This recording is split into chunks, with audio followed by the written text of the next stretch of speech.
Welcome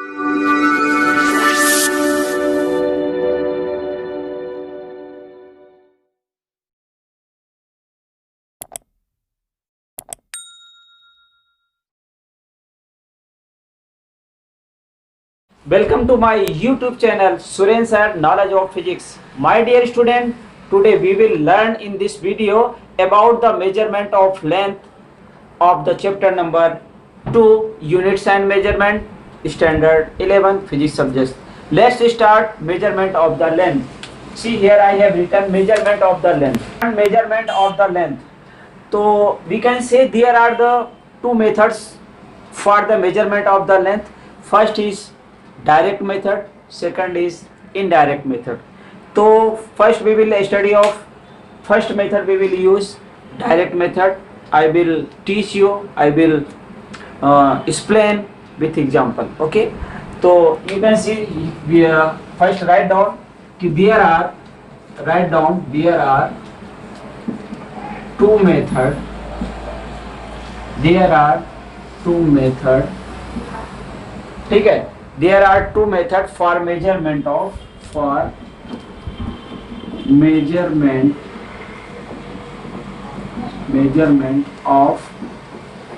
length. Okay, there are two methods for measurement of length of any object.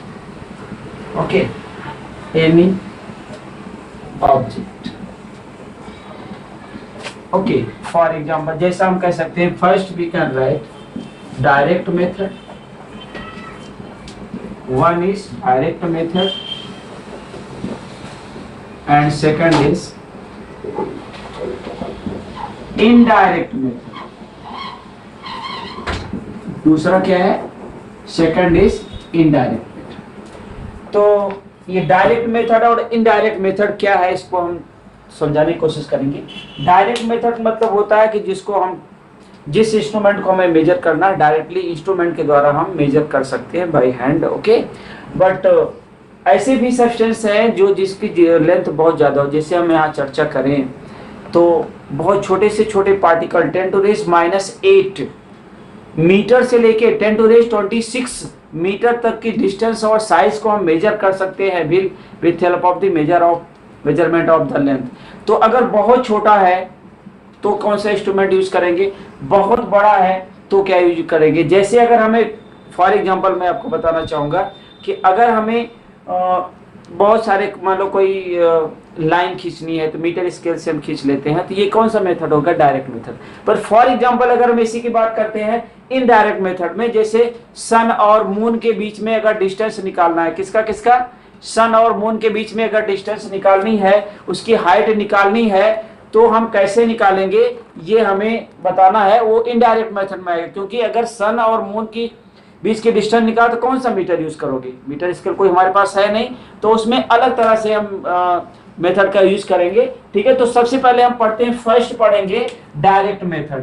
तो direct method में अगर हम for example देखिए, आपको बताएं फॉर एग्जाम्पल डायरेक्ट मेथड हम फर्स्ट पढ़ रहे हैं. ठीक है, डायरेक्ट मेथड की चर्चा करते हैं. तो डायरेक्ट मेथड में आपने देखा मीटर स्केल. क्या देखा है? डायरेक्ट मेथड में क्या लिखा है? Metre scale. मीटर स्केल सब लोगों ने देखा होगा और यूज भी किया होगा. मीटर स्केल की जो रेंज है ये कितनी है? 10⁻³ मीटर से लेकर के 10⁻² मीटर. कहने का मतलब 10⁻, इसको हम अगर मिलीमीटर में लिखे ना, तो मिलीमीटर में लिखेंगे तो क्या लिखेंगे? 1 mm. मतलब 10⁻³ मीटर को क्या कर सकते हैं? 1 mm टू 100 मीटर तक हम मेजर कर सकते हैं. इसी को हमने लिखा ना. तो कहने का मतलब मीटर स्केल से सभी लोगों ने मेजर किया होगा, मीटर स्केल यूज किया है, लाइन खींची है या फिर ड्रा किया 1.5 मीटर सेंटीमीटर ऐसा मेजरमेंट किया है. तो मीटर स्केल से मिनिमम कितना मेजर कर सकते हैं? 1 mm तक, और मैक्सिमम कितना? 100. लेकिन अगर यही मून और अर्थ के या सन एंड अर्थ के बीच की हाइट निकालना हो तो कौन सा मेथड यूज करेंगे? कौन सा मीटर स्केल यूज करें? तो वहां पे ये यूज नहीं होगा, तो इनडायरेक्ट मेथड में उसका यूज करेंगे. तो मैं बहुत सारे एग्जांपल दे रहा हूँ. आपने मीटर स्केल तो इस तरह से आपने देखा होगा कि ये मीटर स्केल है, इसमें क्या होगा? 0 1 2 3 4 1 2 3 4 5, ये 1 होगा, फिर इसका 1 2 3 4 1 2 3 4 ये 2 होगा, ये सेंटीमीटर में रहता है, नियर अबाउट कितना रहेगा 15 सेंटीमीटर तक इसकी वैल्यू होगी। तो मिनिमम ये छोटा जो खाना है वो कितना होगा 1 mm होगा, ठीक है, कितना होगा 1 mm। तो कहने का मतलब मिनिमम हम कितना मेजर कर सकते हैं मेटल स्केल से 1 mm और मैक्सिमम कितना 100 mm। तो ये इसकी मीटर इसके लिए डायरेक्ट मेथड का इंस्ट्रूमेंट है। दूसरा हम बात कर रहे हैं वर्नियर कैलिपर्स। वर्नियर कैलिपर्स ये भी इंस्ट्रूमेंट है जो अभी तक आपने देखा नहीं होगा, कैलिपर्स। इसके द्वारा भी हम मेजरमेंट करते हैं। एक्यूरेट कितना मेजर कर सकते हैं 10⁻⁴ मीटर। तो वर्नियर कैलिपर्स 10⁻⁴ मीटर है। अब ये आपने नहीं पढ़ा है, ये लेवल में पढ़ेंगे और अभी क्लास में भी आप जाएंगे तो वहाँ पे आपको प्रैक्टिकल भी करवाया जाएगा। वर्नियर कैलिपर्स से किसी ऑब्जेक्ट का जो है लेंथ मेजर करना, डायमीटर मेजर करना, ठीक है। तो उसका अगर हम फिगर बनाए तो कुछ इस तरह से होता है, बहुत अजीब सा है, बहुत अच्छा भी लगेगा आपको तो देखोगे तो, ठीक है। इस तरह से इंस्ट्रूमेंट होता है, ठीक है। और इसमें कुछ जॉज लगे होते हैं, जबड़े होते हैं जिसको हम बताते हैं ये, इसी तरह सिंबल ऑफ वर्नियर कैलिपर्स, ठीक है। यहाँ पे कुछ ऐसे करके ऐसे, ठीक है, ये इंस्ट्रूमेंट होता है हमारा। और यहाँ पे स्केल होती है, ठीक है। यहाँ पे मेन स्केल ये होती है यहाँ पे, और यहाँ पे वर्नियर खाने बने होते हैं यहाँ पे। तो इसको और इसमें ये स्क्रॉल होता है, आगे पीछे मूव करता है। और ये इंस्ट्रूमेंट जो है हमारा वर्नियर कैलिपर्स है। यहाँ पे किसी वस्तु का डायमीटर मेजर करते हैं तो रेडियस भी मेजर हो जाती है। और इसे हम 3 चीजें मेजर कर पाते हैं, या तो किसी भी कंटेनर का हम डेप्थ गेट कर सकते हैं इसके द्वारा, और ये इसके द्वारा क्या करते हैं कि किसी की भी हमारा कंटेनर कोई बीकर है तो बीकर का इंटरनल डायमीटर हम इससे मेजर कर लेते हैं। ये इसका फिगर कुछ इस तरह से है, ऐसे, ठीक है। ये जॉस है और ये ऐसे, ठीक है। तो ये इसके द्वारा हम किसी भी कंटेनर का, जैसे हमने आपको बताया कि कोई बीकर है तो उसका इंटरनल डायमीटर मेजर कर सकते हैं। ये कोई कॉइन है उसका डायमीटर निकालना है, या कोई बीकर का एक्सटर्नल डायमीटर मेजर करना है तो इसके द्वारा हम मेजर कर सकते हैं। कितना करेक्ट मेजर कर सकते हैं एक्यूरेट 10⁻⁴ मीटर। कहने का मतलब ये है कि अगर हम इसको सेंटीमीटर में कन्वर्ट करें तो कितना होगा, कितना होगा 10⁻⁴ मीटर है। तो इसको हम सेंटीमीटर में कन्वर्ट करें तो कितना होगा, लगभग 0.1 mm करेक्ट होगा, और 0.01 सेंटीमीटर तक करेक्ट मेजर कर सकते हैं, ठीक है। तो ये रहा वर्नियर कैलिपर्स। ये आपको यहाँ पे प्रैक्टिकल भी करोगे 11th में, और इसको मेजर भी करोगे, ठीक है। तो ये रहा नया, फिर आपके सामने है नया मतलब इंस्ट्रूमेंट है जो अभी तक यूज नहीं किया है। तीसरा अगर हम बताएं तो आप देखे होंगे कि स्क्रू गेज है और स्फेरोमीटर है। क्या है, हम थर्ड की बात करें, थर्ड तो स्क्रू गेज है और स्फेरोमीटर,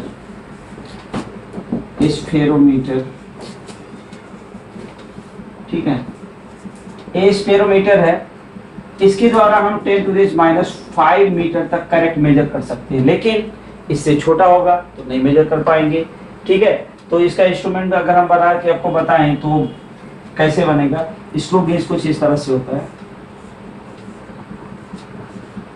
ठीक है। यहाँ पे लगी होती है वो, ठीक है, रोटेट होती है। इसको हम इस तरह का सिंबल होता है, कोई ऑब्जेक्ट होता है तो यहाँ पे हम इसको रखते हैं और इसको बोलते हैं सर्कुलर रीडिंग यहाँ होती है, और यहाँ पे मेन स्केल होती है जिसके द्वारा हम मेजरमेंट करते हैं। और ये ऑब्जेक्ट को यहाँ के बीच में रखते हैं, तो ये इसको बोलते हैं स्क्रू गेज।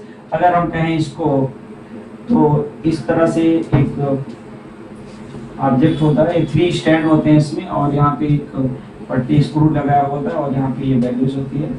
यहाँ पे क्या होता है, मीटर स्केल लगा होता है, इसके द्वारा हम मेजर करते हैं। ये सिंबल ऑफ द स्फेरोमीटर है। तो ये सारे इस तरह का इंस्ट्रूमेंट आपको मिलेगा। इसके द्वारा किसी भी कर्व का जो है थिकनेस निकाल सकते हैं, ठीक है। तो इसका यूज करना होता है, और इसके द्वारा भी हम 10⁻⁵ मीटर तक वैल्यूज को मेजर कर सकते हैं। तो ये सिर्फ डायरेक्ट हम यूज कर रहे हैं, इंस्ट्रूमेंट के साथ हम मेजरमेंट कर रहे हैं, वो डायरेक्ट मेथड में आता है। अब हम पढ़ेंगे इनडायरेक्ट मेथड, जिसमें जो है हम इन इंस्ट्रूमेंट का यूज नहीं कर पाएंगे, जिसे मून और सन के बीच की दूरी निकालना है, या मून और अर्थ के बीच की डिस्टेंस निकालनी है, तो कौन सा मीटर स्केल, तो 100 मीटर तक ही है, तो कैसे ले जाएंगे उसको, ये टफ है। तो हम ये डायरेक्ट मेथड में नहीं कर सकते, इनडायरेक्ट मेथड में यूज करेंगे। जिसमें कुछ नियम्स हैं, वो जो लॉज हैं उसको हम यहाँ डिस्कस करेंगे। तो सेकंड पॉइंट है इनडायरेक्ट मेथड।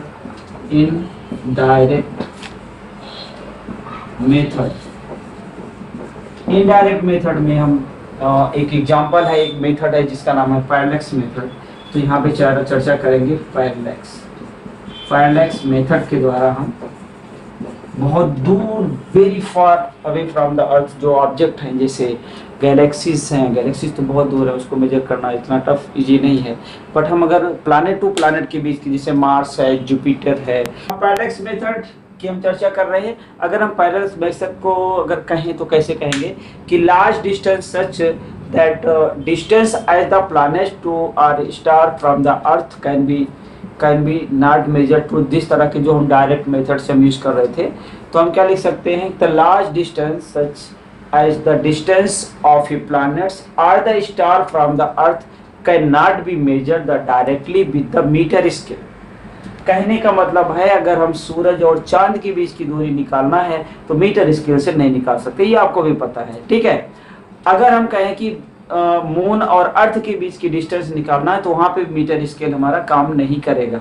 तो इस तरह की दूरियों को या डिस्टेंस को, लेंथ को मेजरमेंट करने की वेरी इंपॉर्टेंट मेथड है, इसका नाम है parallax method. This is known as parallax method. तो पैरेलैक्स मेथड में जैसे क्या है, हम मान लेते हैं ये है मून, क्या है ये, मून है, मून और यहाँ पे हम है ये अर्थ, ठीक है, सपोज दैट फॉर एग्जाम्पल। तो इसको कैसे मेजर करते हैं ये हम पढ़ रहे हैं कि यहाँ तो मून पे हम जा नहीं सकते, हमें मेजर करना है किसकी हाइट क्या। तो मान लो ये इस पॉइंट से हमने मेजरमेंट किया, ऐसे इसको, इस सरफेस को मान लेते हैं, यहाँ पे इसकी लेंथ जो है d मान लेते हैं। अगर अर्थ के दूसरे पॉइंट से इसी को मेजर किया सेम टाइम एक ही समय पे, इस पॉइंट b है और इसके बीच में जो एंगल बन रहा है वो थीटा है, और इसकी जो हाइट है जिसको डायमीटर वो विड्थ बोले, यहाँ से डिस्टेंस कितनी है, हमारे सपोज ये b है, क्या है, v है। तो अगर ये चीज हम इंस्ट्रूमेंट से एंगल थीटा गेट कर लेते हैं और अर्थ पे जहां से मेजर कर रहे हैं ऑब्जेक्ट के पॉइंट को, तो वो वैल्यू डिस्टेंस मेजर कर लेंगे, तो easily we can find the value of parallax, मतलब डिस्टेंस वी कैन फाइंड। अगर ये डिस्टेंस से मून की, ये मून को हम m से डिनोट कर सकते हैं, तो इसकी डिस्टेंस हम फाइंड आउट कर सकते हैं किस मेथड से, पैरेलैक्स मेथड से। अगर हम कहते हैं कि ये d क्या है, पैरेलैक्स हाइट है, अगर हम ये कहें कि अर्थ से मेजर कर रहे हैं तो यहाँ पे जो कर्व होगा ये बन रहा है, ये कर्व ही है, और अगर हमें इसे एंगल निकालना चाहे तो कैसे निकाल सकते हैं, we know very well angle क्या होता है। एंगल की का फार्मूला आपने पढ़ा था, आर्क बाई रेडियस, ये आपने पढ़ा है लोअर क्लासेस में, यू हैव स्टडीड। तो यहाँ पे आर्क क्या है, थीटा है, और इसका जो रेडियस क्या कहेंगे, अगर ये कर्व है तो ये रेडियस यही बनेगा। तो हम क्या कह सकते हैं इसको, v is the arc and d is the radius. तो इन दिस वे यहाँ पे जो थीटा है ये क्या है, पैरेलैक्स एंगल है, b क्या है, b हमारी विड्थ, जो ये डिस्टेंस है a to v, and d the parallel वो है। अगर हमें d निकालना है, ठीक है, distance between moon and earth, तो हम लिख सकते हैं d equal to b by theta. अगर दो वैल्यूज हमारे पास है तो हम इसकी वैल्यूज को निकाल सकते हैं।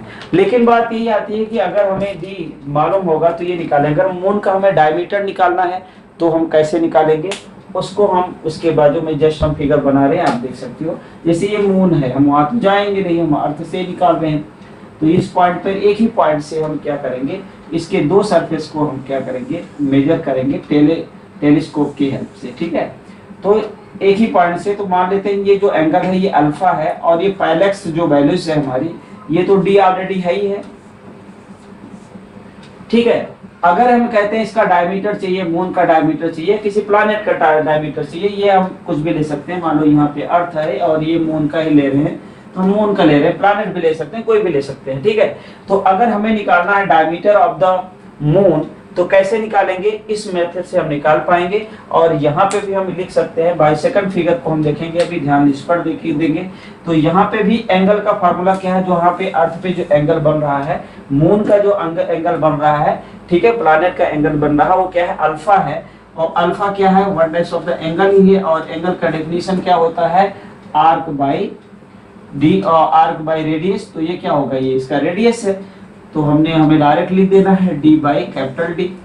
और अगर हमें चाहिए डायमीटर ये d चाहिए तो हम क्या लिख सकते हैं, d equal to alpha capital D, जहाँ पे इसकी पैरेलक्स हाइट हमने जो है पहले मेथड से पैरेलक्स मेथड से निकाल लिया था। अगर इसका डायमीटर निकाल तो d हमारे पास हो तो हम दूसरे एंगल की वैल्यू निकाल के ये भी वैल्यू निकाल सकते हैं। तो in this way we can get the distance and diameter of the planet stars, okay, easily we can find, okay. तो ये पैरेलक्स मेथड है, ये इनडायरेक्ट मेथड में आता है। लेकिन अगर हम बात करें, ये तो रहा कि इनडायरेक्ट डायरेक्ट ही हमने पढ़ लिया, लेकिन अभी हम कहते हैं कि कोई फाइंड आउट करेंगे, जैसे कोई मॉलिक्यूल्स की साइज फाइंड आउट करनी है, एटम के मॉलिक्यूल्स या मॉलिक्यूल्स एंड एटम की साइज फाइंड आउट करना है, तो यू नो अभी हम we can measure the length. अगर हम मेजर करने की बात करें तो वेरी स्मॉल डिस्टेंस अगर हमें एस्टिमेट करना है, किस मेजरमेंट करना है, तो साइज ऑफ अगर मॉलिक्यूल्स की बात करें तो ये रेंज कहाँ से कहाँ तक होती है। कोई एटम है या कोई मॉलिक्यूल्स है, इसकी साइज बहुत कम होती है, कितनी होती है, 10⁻⁸ टू 10⁻⁻10 होती है, ठीक है। तो अगर हमें मेजरमेंट करना है तो फिर ये सारे इंस्ट्रूमेंट नहीं यूज हो सकते। We can't use metre scale, screw gauge, vernier callipers, spherometer, इन सब का यूज हम नहीं कर सकते। तो चलिए अब हम इस पे चर्चा करते हैं कि अगर कोई हम बहुत स्मॉल पार्टिकल की वैल्यूज हमें मेजर करना है तो लिखिए एस्टीमेट क्या करनी है, वेरी स्मॉल क्या करनी है, estimations of the very small distance, ठीक है, estimation of the very small distance, बहुत स्मॉल डिस्टेंस हमें मेजरमेंट करनी है। तो फॉर एग्जांपल क्या लिख सकते हैं, साइज ऑफ मॉलिक्यूल्स, क्या लिख सकते हैं, साइज ऑफ मॉलिक्यूल। अगर साइज ऑफ मॉलिक्यूल्स मेजर करना है तो आपको पता होना चाहिए कि इसकी रेंज कितनी होती है, 10⁻⁸ मीटर टू 10⁻⁻10 मीटर, जिसको हम नेकेड आई से देख ही नहीं सकते, तो उसको मेजर कैसे करेंगे। इतना छोटा होता है कि हम ऐसे सिंपली जो है आंखों से हम देख ही नहीं पाए तो मेजर नहीं कर सकते।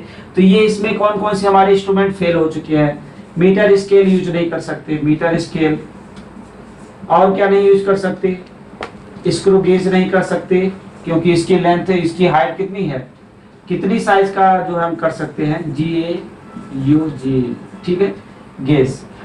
और इससे हम कितना मेजर कर सकते हैं, 10⁻³ छोटा कर सकते हैं, जबकि 10⁻8 मीटर है तो इसका यूज नहीं कर सकते, we can't use this. Screw gauge का है कितना, 10⁻⁴ है, 5 मीटर है, तो इससे भी हम इसको मेजर नहीं कर सकते, ठीक है, मतलब मॉलिक्यूल्स को मेजर हम नहीं कर सकते, इस रेंज में नहीं है। अगर हम वर्नियर कैलिपर्स की बात करें तो वर्नियर कैलिपर्स अगर हम कैलिपर्स की बात करें तो इससे मेजर कर सकते हैं क्या। अभी इसकी रेंज हमने पढ़ा था कितना, 10⁻⁴ मीटर था, ठीक है, तो ये भी यूज नहीं हो सकता क्या करने में, measuring the size of the molecules. तो हमें क्या करना है कि हम उस वैल्यूज को करेंगे, मतलब इससे हम मेजर नहीं कर सकते। अब फिर एक और बचा है स्फेरोमीटर। इसको स्फेरोमीटर से क्या मेजर कर सकते हैं, नहीं, इसकी भी रेंज 10⁻⁵ मीटर है। तो ये सारी इंस्ट्रूमेंट्स हैं जिसके द्वारा हम मेजर नहीं कर सकते। यहाँ तक कि अगर हम माइक्रोस्कोप की बात करें तो माइक्रोस्कोप से भी हम इसको मेजर नहीं करते, माइक्रोस्कोप से भी हम इसकी वैल्यूज को नहीं मेजर कर सकते, इसके द्वारा हम मॉलिक्यूल्स को नहीं मेजर कर सकते, ठीक है, मतलब इसकी रेंज इतनी छोटी है। अगर हम कहते हैं कि इससे भी छोटा कोई वैल्यूज है, अगर हम कहें तो ऑप्टिकल माइक्रोस्कोप की बात करें तो ऑप्टिकल, ये तो नॉर्मल माइक्रोस्कोप था, ऑप्टिकल माइक्रोस्कोप क्या इसके द्वारा कर सकते हैं। इसकी रेंज क्या होगी आप बताइए। आपको ये पता होगा कि wavelength of the visual light कितनी होती है, वेवलेंथ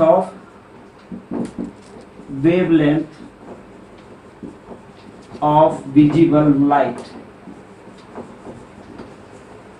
एंगस्ट्रॉम में होता है, कितना होता है, 4000 एंगस्ट्रॉम टू 7000 एंगस्ट्रॉम, ये इसकी रेंज होती है।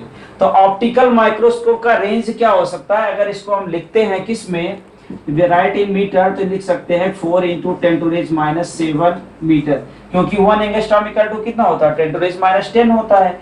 तो यहाँ पे आप लिख देते हैं कि क्या होता है, 1 एंगस्ट्रॉम क्या होता है, 10⁻10 मीटर होता है। तो अगर इस रेंज को करें तो 4000 है तो 3 उसमें से कम हो जाएगा, 7 इंटू 10⁻7 मीटर। तो क्या ये रेंज आती है इसमें? 10⁻8 है, मतलब इससे भी 10 गुना कितना है, 10 टाइम्स छोटा है। ठीक है, तो ये भी हम माइक्रोस्कोप, ऑप्टिकल माइक्रोस्कोप भी यूज नहीं कर सकते। तो इसको मेजरमेंट करने के लिए हमें क्या करना पड़ेगा? इलेक्ट्रॉन माइक्रोस्कोप का यूज करना पड़ेगा। क्या यूज करना पड़ेगा? Electron microscope. ये एमसीक्यू में या छोटे छोटे क्वेश्चन में पूछे जाते हैं, ये ध्यान रखना। तो किसी मॉलिक्यूल की साइज को अगर मेजरमेंट करना है, we want to measure the size of molecules, तो इलेक्ट्रॉन माइक्रोस्कोप से कितना मेजर कर सकते हैं? इलेक्ट्रॉन माइक्रोस्कोप की साइज क्या है, कैपेसिटी क्या है, एक्यूरेसी क्या है? तो इलेक्ट्रॉन माइक्रोस्कोप की जो कैपेसिटी है 0.6 एंगस्ट्रॉम। कितना है? 0.6 एंगस्ट्रॉम। अब आप बताइए 10 इंटू 6 इंटू 0.6 इंटू 10⁻10 मीटर होता है, और इसको लिख सकते हैं 6 इंटू 10⁻11 मीटर। तो ये इस रेंज में आता है। 10⁻8 से लेकर 10⁻10 है, लेकिन ये इससे छोटा, 10 टाइम और छोटा मेजर कर सकता है। तो electron microscope through we can find the size of the molecules. और इसमें एक और आता है टनलिंग। ठीक है, टनलिंग माइक्रोस्कोप। तो ये भी इससे काफी बेटर मेजरमेंट कर सकते हैं।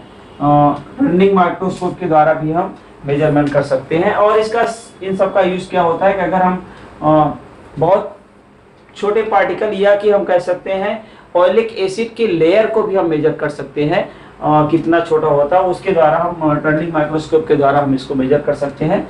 तो ये बहुत छोटे पार्टिकल के लिए हम यूज कर सकते हैं। और ये रेंज किस में आती है? मॉलिक्यूल्स की साइज हमें फाइंड आउट करनी है, तो ये इसके द्वारा हम मेजर कर सकते हैं, क्योंकि this instrument through we can get the 10 time less measurement